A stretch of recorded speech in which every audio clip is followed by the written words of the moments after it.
Ladies and gentlemen, Leron McAdoo, Mc The HipHoptimist, Mr. Miscellaneous. A whole lot of things, some that I've named myself. Of course, Leron McAdoo is what my parents called me. And I'm a 31-year educator. I've taught K through 12. I've taught alternative school. And I'm currently at Little Rock Central High School. All my years have been at the Little Rock School District, so I know it intimately. And I know the children, I know the city, I know the communities, because I've been such a part of it, professionally as well as personally.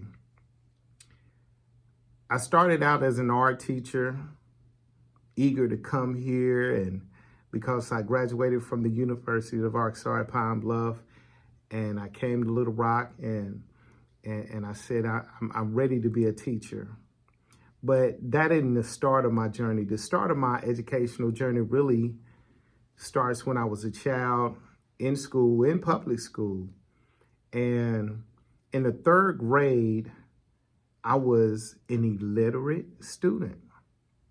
And it was so amazing what happened at that point, because my mother came in as my advocate, and the system itself, it seemed, had looked at me as my fate versus seeing what my destiny could be. The system itself failed me, but they wanted me to be the failure versus their efforts to teach me. And my mother came in and saw that instantly and said, no, promote him to the fourth grade. I will deal with any deficits he had. And so I was that young man before the third grade who at church, I was singing because my father was a minister and I'm a PK. At home, I was entertainment because I was the child that they would bring in from the back room after they had made us Exodus and have me dance to all of the Soul Train music. So I was Mr. Soul Train in my house early on. So I was dancing and I was singing. And then just about everywhere I could, I was drawing. So I was drawing on everything, whether it was walls or furniture, and that was my existence. And then to go to school and have a teacher in the educational system not see me as my destiny would dictate, but see me only as my fate, was kind of heartbreaking, because there was more to me than the fate that they saw for me. In third grade, they take those scores and determine what jail cells need to be built.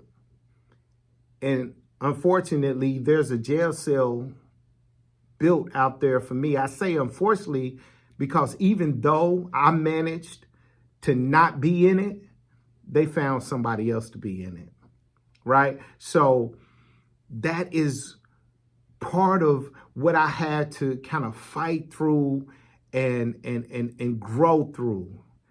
As a motivational speaker, I always talk about the seed and the tree, and the seed has to go through the manure BS. Right? It has to go through BS in order to find the light. Yeah, but it makes the seed grow into the tree, right? So it was all of that I had to go through, to grow through in order to find light.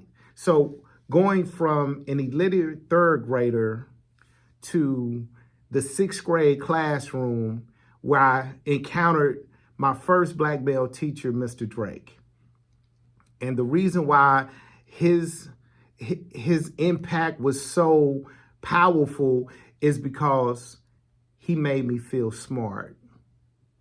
He looked at me He saw the gifts that I had brought to the table. He provided a venue. He provided space for me dancing, for me singing and rapping, for me writing, for me drawing. He provided space. He provided a venue. He provided an opportunity, a chance for me to actually do what I was already good in, what I didn't need any extra confidence in. I knew I could beat everybody drawing Spider-Man, right? So when you have, as a teacher, that thing that makes children confident, that's what you pull out. And we're so used to, in the educational community, pouring in. We're so used to pouring in when we should be pulling out of children. Because the reality is they already come with so many gifts to the classroom. So as I fast forward, Mr. Drake, along with, I will say, the culture of hip hop that showed me that dance was a language and visual art was a language. And all of these things were ways to communicate with each other. And as a hip hopper, my lens saw the world in that way. And I engaged in all of the elements. The first element, DJing, I did that. The second element, graffiti, I did that. The third element, breakdancing, I did that. The fourth element of the full core is rap. And yes, I was a EMCEE. So it is the culture, it's the way, it's the life way by which I view the world. It's my prism, it's the lens as to how I see things. So as I moved on, became an honor student, went to school, had scholarships, didn't have to pay out of pocket, was able to graduate with honors. I decided to come to Little Rock City, Little Rock School District, this place to live my adult life. And everything that I had learned before third grade and during hip hop, and while I was really confident in who I was, is what I used to teach with. And I found that to be the link between me and the youth that I was standing before every day for the past 31 years. And I come as my authentic self. I did that not only with my students, but as an educator, my first pupils were my children, my biological children. I was their first teacher. And unfortunately, my son passed away. And people say, man, why do you go on? I used to say, because who will live in the world with my children if I don't continue to teach and impact and improve and self-develop these young people? Who will my children date? Who will my children have fun with? Who will my children be in the world with if I don't continue to encourage them to be the best that they can be? Now I say I have to still be my authentic self. And self-development merges into social development. And if you're your best self, you'll know how to contribute to the world. You'll know how to understand what your gifts are: drawing, hip hop, rapping, dancing, whatever your gift is, whatever your contribution to the world is. And that's what I'm looking for in these children every day. Because no one really ever lived is an affirmation that I say to myself. No one really is a call to action. No one really ever lived was a cause that I took up. No one really ever lived, which is an acronym for my son's name, Norrel, Norrel. So no one really ever lived. That's what I instill in my students. That's what I call myself to action about. And that's what I encourage others to do and be as they exist in the world, their most authentic self, so that they can say to themselves and for themselves that no one really ever lived.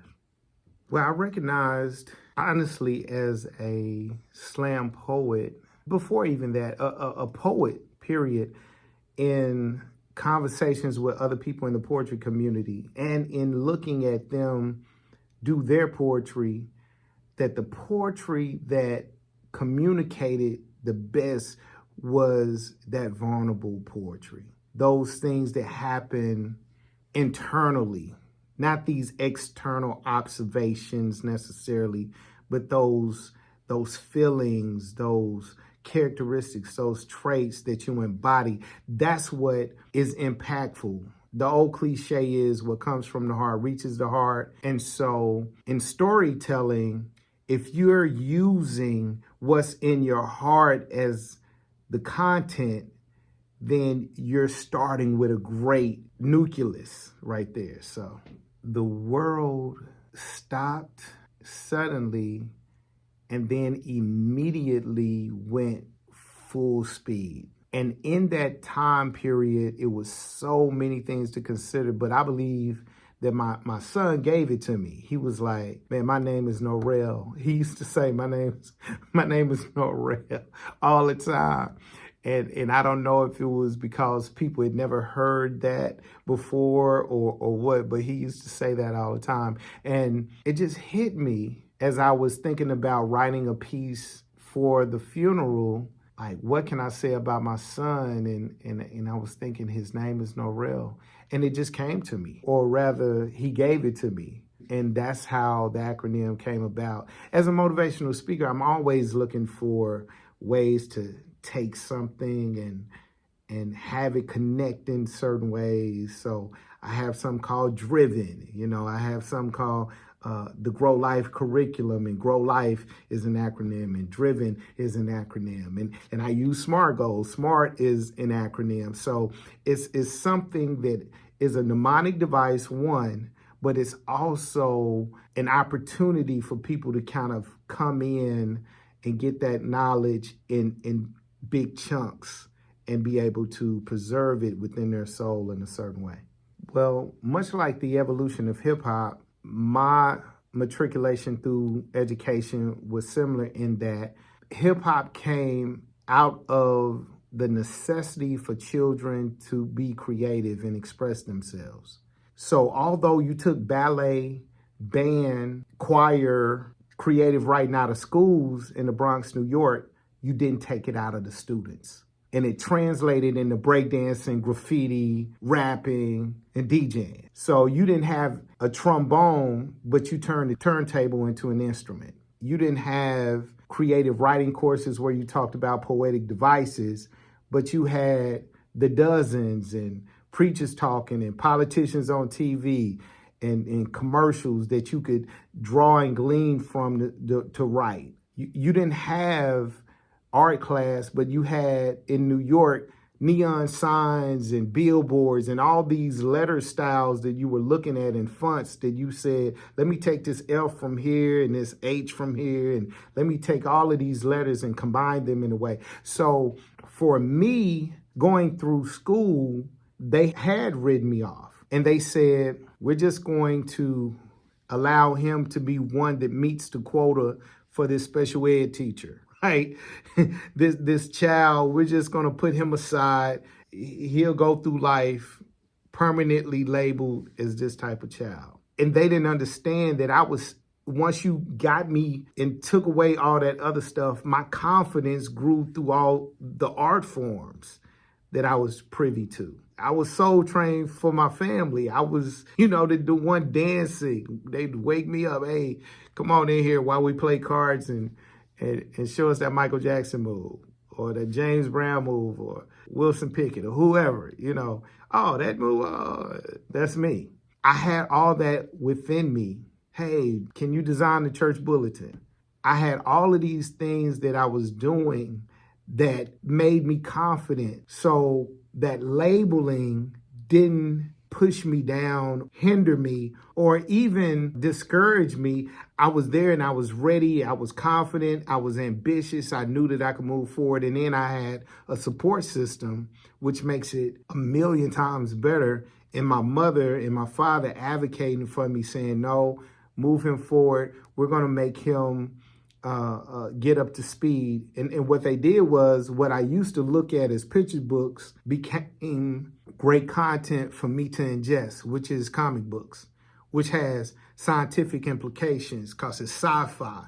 It's talking about aliens like Superman. It's talking about gamma radiation. It's talking about, Norse mythology like Thor. It's talking about all of these things that once you communicate that in the real world, people are like, what you know about Greek gods and Norse gods and gamma radiation and quantum physics, and all of this is comic book stuff. Right? And so my knowledge base went up, my vocabulary went up. I started reading these comic books. I started listening to rap songs. They're talking. LL Cool J's first song said, it's a malleable beat subject of discussion. You're motivated with the aid of percussion. What is malleable? Like, I'm looking up these words, right? During this episode, vocally I explode. My title was the king of the FM mode. This is LL Cool J at 15. That's the song that he wrote.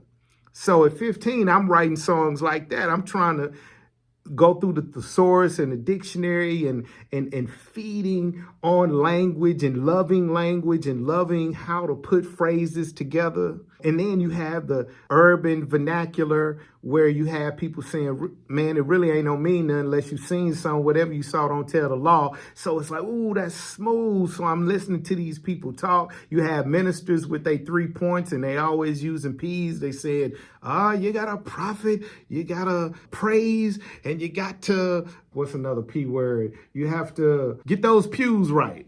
Whatever it is, they get those three points and you recognize how to arrange words and rearrange words. So it was a matter of just kind of looking at all the things in my environment. And hip hop was a great foundation because that's what it was at its essence. Russell Simmons said, hip hop didn't create anything, but it recreated everything. And so we are able to look at things and say, how can I repurpose it? I hope so. I was talking to somebody today and I said, to be a teacher, you have to have a little ego and a little like superhero trait in you to say, dun, da, da, da, I'm about to save somebody. I mean, I would hope that you have a little bit of that on you if you're a teacher. I had searched for him high and low. I've been looking for him for years, decades, really. And I finally connected with him last year. And so we have corresponded. We have shared photos. We have had phone conversations. And yeah, so I've definitely thanked him publicly many times. I sent him links to my TED Talk where I talked about him. You know what I'm saying? I've sent him articles I've written where I talked about him or was interviewed where I talked about him. I sent him links to it. So he knows that he was that superhero for me. I really feel like you have to do self-development. And the self-development goes into social development, like I said. And what does that mean? That means that when you are the best you're happier. As a matter of fact, it extends beyond happy because it's a joy you reach. And joy is connected to a peace. And that's what we truly want to get to. We are so in a rush to find so many other things other than joy and peace. I have a poem called The Making, where I tell people at the beginning, Robin Williams made money, made fame, made fortune, made friends, made connections, made all the things you think you want to make, but he didn't make peace with himself. And therefore, he's not here anymore. When people don't make peace with themselves, when don't understand who they are, when they're not self-developed and they develop everything else, that won't sustain them. The only thing that will sustain you through all these other things is self-development. That's what holds you together when it's hard. As a publisher, you have a story and I'm ready to publish your book. That goes out to all of you. But honestly, everyone does have a story. And you just don't realize and understand how your story will impact and improve the world and other people's lives. I'm going through a grief process that will never end. And 100% of the living will go through a grief process. We don't talk about it. We don't share those stories. So when it hits you, it's like it's foreign, like, oh man, I didn't know this could happen. Well, 100% of us will have to go through it. That's just an example of one topic that we don't talk about, we don't share stories about, that need to be out there. There are a million stories. There are so many topics and things that we need to talk about. And there's no venue that houses all the stories. My Grow Life curriculum is a book that kind of tackles subjects that are not said in school, not addressed in school. I just give you one example. The G is goal setting, the R is relationship. If I stop at relationship, I'm talking about boundaries, consent, how to negotiate. That's not talked about in school, not as a subject. You may brush across it, but when you start hearing these stories, you can glean those life lessons from them, and you can be your better self. You can be a Norrell. You can say no one really ever lived. Yay, that was great. I hope that was cool.